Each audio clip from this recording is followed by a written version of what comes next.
ამერიკის პრეზიდენტმა ისრაელი და ირანი დააზავა და ომის დასასრულის დასაწყისი გამოაცხადა, თუმცა მშვიდობამ მხოლოდ რამდენიმე საათით იმუშავა. თელ-ავივი თეირანს ცეცხლის შეწყვეტის შეთანხმების დარღვევაში ადანაშაულებს და საპასუხო დარტყმით ემუქრება. ისრაელი ირწმუნება, რომ ზავის ამოქმედებიდან ზუსტად 3 საათში ქვეყნის ჩრდილოეთ ნაწილი საჰაერო განგაშმა მოიცვა. ცეცხლის შეწყვეტას დათანხმდნენ, შემდეგ კი ისევ დაგუბომბეს. მათი არ მჯერა. ძალიან ამაყი ქვეყანაა და იაზრებენ, რომ თუ დანებდებიან, ირანი აღარ იარსებებს. მათ არ ვენდობი, ვფიქრობ ძალიან რთულ სიტუაციაში ვართ, ჩვენ მშვიდობა გვინდა, თუმცა არ ვარ დარწმუნებული, რომ ეს მათაც უნდათ. ირანიდან გაშვებული 2 ბალისტიკური რაკეტის პასუხად ისრაელის თავდაცვის მინისტრმა საკუთარ არმიას თეირანის გულში რეჟიმის სამიზნეებზე ინტენსიური დარტყმების განხორციელება დაავალა. ბრძანების გაცემიდან მალევე ისრაელის სამხედრო ავიაციამ თეირანში რადარი დაბომბა, თუმცა ავიაგამანადგურებლების დიდი ნაწილი უკან დაბრუნდა. ირანი კი ირწმუნება, რომ ზავის ძალაში შესვლის შემდეგ მოწინააღმდეგის მიმართულებით რაკეტები არ გაუშვია. ითქვა ისიც, რომ თეირანი ტრამპის ინიციატივას მხოლოდ იმ შემთხვევაში სცემს პატივს, თუ ისრაელიც იმავეს გააკეთებს. იმედი მაქვს, ცეცხლის შეწყვეტის ერთგული დარჩებიან. ისტორია მაჩვენა, რომ ისინი შეთანხმებას არასდროს იცავდნენ, თუმცა იმედს ვიტოვებ, რომ ამჯერად ამას გააკეთებენ, რადგან ეს არა მხოლოდ ჩვენს, არამედ მათ ინტერესებშიცაა.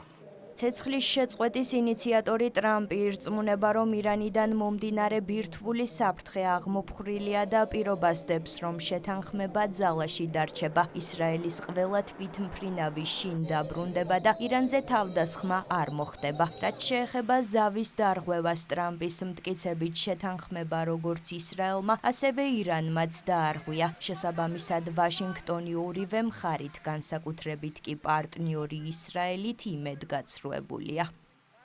ჩვენ უნდა დავამშვიდოთ ისრაელი. როგორც კი შეთანხმებას მიაღწიეს, ისრაელმა ბომბების ისეთი რაოდენობა ჩამოყარა, რამდენიც აქამდე არასდროს მინახავს. როდესაც მხარეებს 12 საათი მივეცი, არ მიგულისხმია, რომ ყველაფერი ესროლათ, რაც გააჩნდათ. ამიტომ ისრაელით უკმაყოფილო ვარ, თუმცა არც ირანით ვარ კმაყოფილი. არ გამოვრიცხავ, რომ ცეცხლის შეწყვეტის შემდეგ ირანმა ისრაელის მიმართულებით რაკეტა შემთხვევით გაუშვა. ისრაელმა კი ცეცხლის შეწყვეტის რეჟიმიდან გასვლა გადაწყვიტა. იმდენი ხანია ისე სასტიკად ებრძვიან ერთმანეთს, რომ უკვე აღარც კი იციან, რა ჯანდაბას აკეთებენ.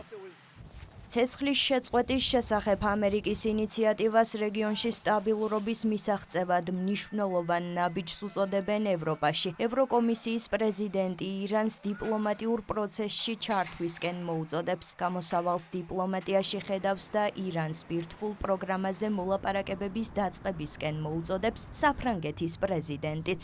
სიტუაცია კვლავ არასტაბილურია. პრეზიდენტი ტრამპი მხარეებს ცეცხლის შეწყვეტისკენ მოუწოდებს. ეს მნიშვნელოვანია, რათა მოლაპარაკებების მაგიდას დაუბრუნდნენ და ბრძოლა შეწყვიტონ. რეგიონის სტაბილურობა ისევე როგორც ადამიანების სიცოცხლე საფრთხის ქვეშაა. ამიტომ მოლაპარაკებების განახლების მიზნით ყველაფერი უნდა გავაკეთოთ.